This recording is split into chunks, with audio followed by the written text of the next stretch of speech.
Welcome to the 50th episode of SmegChris Review. As you can see, I'm revamping the show a little. Only a little. I've started with tying up the trolls. And now this. And I've got a new segment called Retro Review where I talk about things from the past such as old movies too. The trolls escaped again, didn't they? You enjoy my new title sequence while I go and sort them out.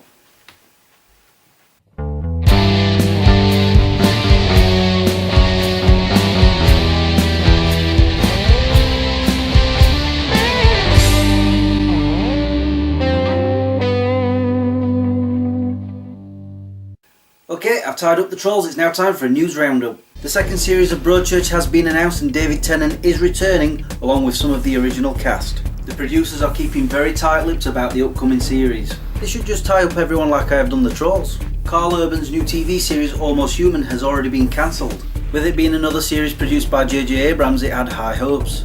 Hey, it happened to Joss Whedon and now look at him, he's making big movies. Oh wait, Abrams is already doing that. Never mind. Zack Snyder has revealed the new Batman for the upcoming sequel to the brilliant Man of Steel. And surprisingly, there's a majority in favour of it. However, the same can't be said for the title, Batman vs Superman, Dawn of Justice. Huh? Please, Zack, just do what any true fan would do and call it the world's finest. Just look it up. I've run out of news. The trolls have escaped again, haven't they? Anyway, my legs are tired, I'm sitting down. Time for trailers. Yes, trailers, I have two. Both from the DC Comics canon. The first is Constantine. You can watch that trailer right here. Unrelated to the movie, this is a television series reboot where we are introduced to the world of the paranormal and John Constantine. If I'm honest, the trailer didn't sit well with me. I just couldn't put my finger on it. But I still hope it is good. The second trailer is for the Arrow spin-off show, The Flash, and I can't wait for it. You can watch the extended trailer right here. Be warned though, it's full of spoilers. The reason I can't wait is because The Flash is my favourite superhero ever. Shame it's Barry Allen and not Wally West though. You know, the real Wally and not this new imposter that they have in the comics. Okay, this is an unscripted comic review. Actually, a rant. There have been 4 Flashes.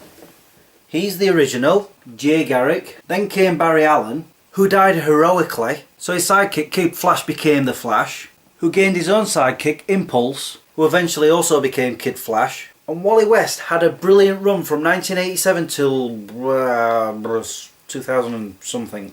During the height of his run, no pun intended, Mark Waid propelled him into the mainstream. Again, no pun intended. The thing about Wally West is he's got green eyes, red hair, and in my opinion, the best Flash ever. But as time went on, comic sales started to decline. Not just the Flash. And so somehow they lost Wally West. And therefore Impulse, who became Kid Flash, became the Flash. And if memory serves, that lasted 13 issues before they killed him off. Of course he came back, and so they brought back Wally West with his wife Linda and 2 kids. In fact, Mark Waid even returned, but by that time the damage was already done.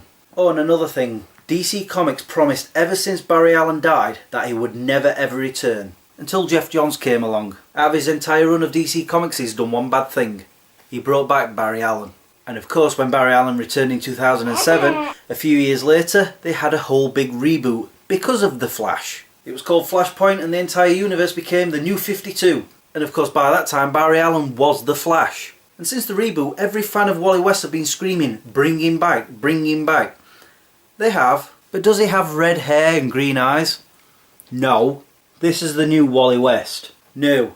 No, no, no, no, no. This is who he should be. This. And I'm not the only one mad about it. If you look online about Wally West, there are thousands of fans out there just screaming at DC Comics saying, you've screwed up. Again. And there you go, that's my rant. Let's move on. Bloody imposter. Anyway, it's now time for my new segment, Retro Review. Here I will review anything from the past. And for once I'm going to start with a computer game. Namely Mass Destruction on the Sega Saturn. Years ago when the Saturn first came out, I borrowed the game off a friend and I played it until I finished it. Now years later I decided to find and buy it. And I love it. It is a game where you drive around in a tank going on missions such as stopping the bad guys to rescuing people. I mainly remembered it for the music, but I found I also enjoy going around just destroying everything and everyone. The weapons are fun, from general gunfire to missiles, and for some reason I just enjoy running over bad guys.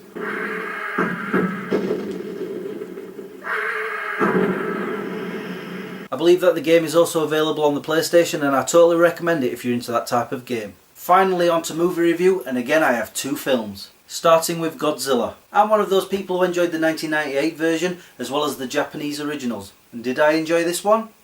Oh yeah! It starts off almost identical to the 1998 version, but then goes off on a different tangent. If you're expecting a repeat of Humans vs Godzilla, then you will be disappointed. For starters, there isn't just one monster. The monsters do battle each other, but we only see snippets here and there until the end where we have a big battle. We do spend more time with the human characters, but they are interesting enough to not let it get boring. The only problem is that we've been seeing too many monster movies over recent years that it just doesn't feel new. Except the way it ends, I love that. Overall I give it a... and a raw. Raw. The second film is X-Men Days of Future Past. And yes, it's a time travel adventure. Seeing old and new X-Men in one film together is a treat. And of course there is action, but not as much as you would expect. We see a lot of character development and storytelling which may get boring for some people. But I have to say the last half hour is spectacular. And Bryan Singer is on fine form as director again. In the end I give this a... aww. See, you couldn't keep us away. Unfortunately, you're too late. Bollocks. And that's it for episode 50 of SmegChris Review. Thank you for watching, and if you've subscribed.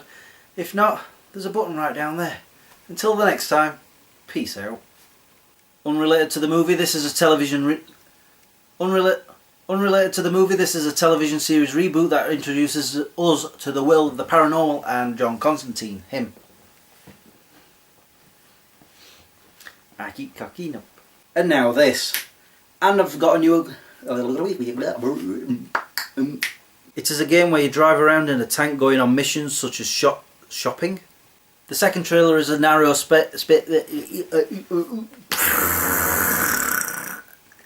I just walked the dog up. Overall I give it a... and a raw. Raw.